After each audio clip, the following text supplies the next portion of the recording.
Hello friends, tax advocate Anand Agrawal welcomes you all.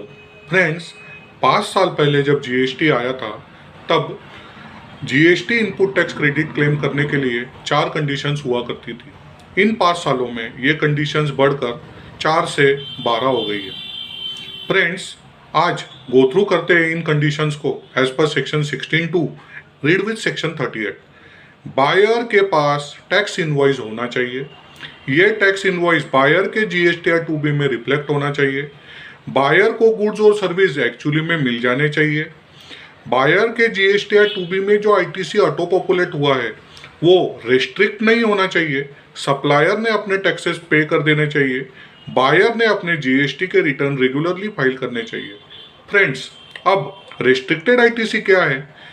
Buyer के GSTR 2B में ITC तो अब ऑटो पॉपुलेट हो गया है, लेकिन उसे अवेलेबल नहीं है क्योंकि सब न्यूली रजिस्टर्ड सप्लायर के केस में for a certain period of time supplier for certain period of time अपने टैक्सेस का पेमेंट नहीं करता है।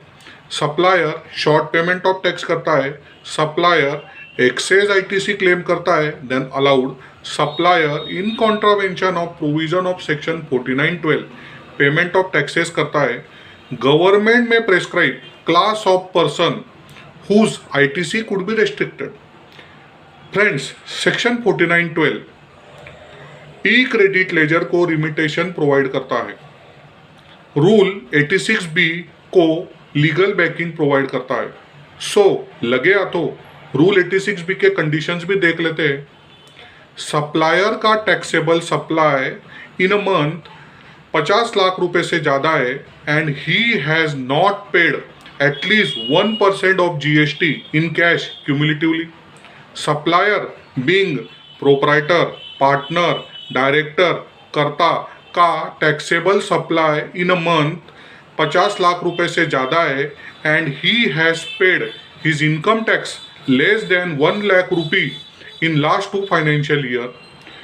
सप्लायर का taxable supply in a month 50 lakh रुपए से ज़्यादा है and he has received any refund less than 1 lakh rupee during the preceding financial year against export under LUT. To conclude, supplier must be tax compliant so that buyer could avail seamless flow of credit. Let the buyer be aware. Buyer must know his supplier very well.